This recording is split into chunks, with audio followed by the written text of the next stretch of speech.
Morning students, আশা করি সকলেই ভালো আছো এবং সুস্থ আছো এবং স্বাস্থ্যবিধি মেনে চলছো।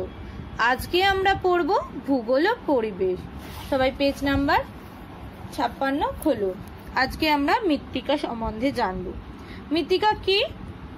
ভূত্বকের উপর যে আলগা বা নরম আবরণ থাকে, যেখানে গাছপালা অর্থাৎ উদ্ভিদ প্রজাতি জন্মাতে পারে, তাকেই আমরা মাটি বা মৃত্তিকা বলি।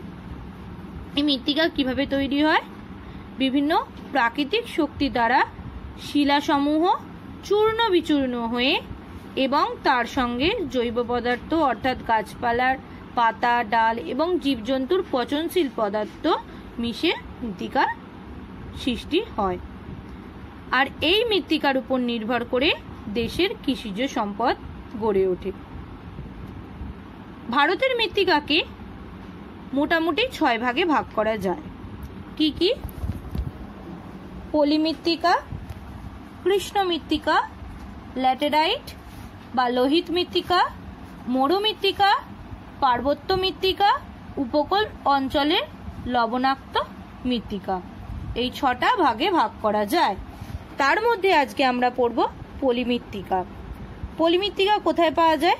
সিন্ধু, গঙ্গা, ব্রহ্মপুত্র নদী, হিমালয় পার্বত্য অঞ্চল থেকে পলি বহন করে এনে উত্তর ভারতের বিশাল পলিগঠিত সমভূমি অঞ্চলের সৃষ্টি করেছে।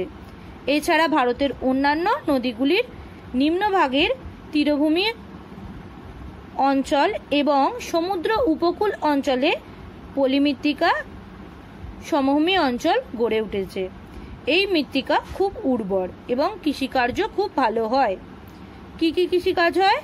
ধান, গম, পাট, আখ, বিভিন্ন তৈলবীজ ও নানা রকমের ফল ও শাকসবজি এই পলিমৃত্তিকা অঞ্চলের প্রধান অর্থকরী কৃষিজ সম্পদ। অর্থাৎ কৃষিকাজের জন্য সবথেকে ভালো মৃত্তিকা হচ্ছে কি? পলিমৃত্তিকা। আমরা ইতিহাসে বিভিন্ন সভ্যতায় দেখেছি মানুষ নদীর ধারে কৃষিজ সম্পদ অর্থাৎ কৃষিকাজ করেছে এবং সেখান থেকে কৃষিজ সম্পদ করেছে। তো কৃষিজ সম্পদ কি কেন করেছে? এই পলিমৃত্তিকায় চাষের পক্ষে খুবই উপযোগী, সেই জন্য এই মৃত্তিকায় ভালো কৃষিকাজ হয়। এবার আমরা পড়ব কৃষ্ণ মৃত্তিকা। ভূত্বকের ফাটল দিয়ে নিঃসৃত লাভা থেকে কৃষ্ণ মৃত্তিকা সৃষ্টি হয়। এই মাটি রং কালো।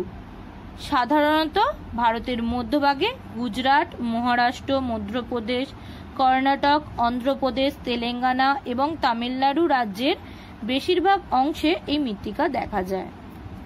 এই মৃত্তিকার জলধারণ ক্ষমতা খুব বেশি। এই মাটিতে কার্পাস, ধান, গম, জোয়ার, বাজরা, ডাল জাতীয় ফসল, তামাক, নানা ধরনের ফলমূল ও শাকসবজি ইত্যাদি চাষ খুব ভালো হয়। অর্থাৎ ভূত্বকের ফাটল দিয়ে নিঃসৃত লাভা থেকে কৃষ্ণ মৃত্তিকা সৃষ্টি হয়। অর্থাৎ ভূত্বকের নিচে থাকে কি? ম্যাগমা। তো সেই ম্যাগমা যখন বাইরে বেরিয়ে আসে ফাটল দিয়ে, তখন তাকে আমরা লাভা বলি। এই লাভা বেরিয়ে এসে কৃষ্ণ মৃত্তিকা সৃষ্টি করে। কৃষ্ণ কথাটার অর্থ হচ্ছে কালো, মৃত্তিকা মানে মাটি। কৃষ্ণ মৃত্তিকা মানে কালো মাটি।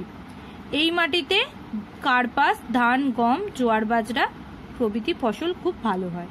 আজকে তোমাদের এত পর্যন্ত পড়া রইল। সবাই ভালো থাকবে, সুস্থ থাকবে। Good bye.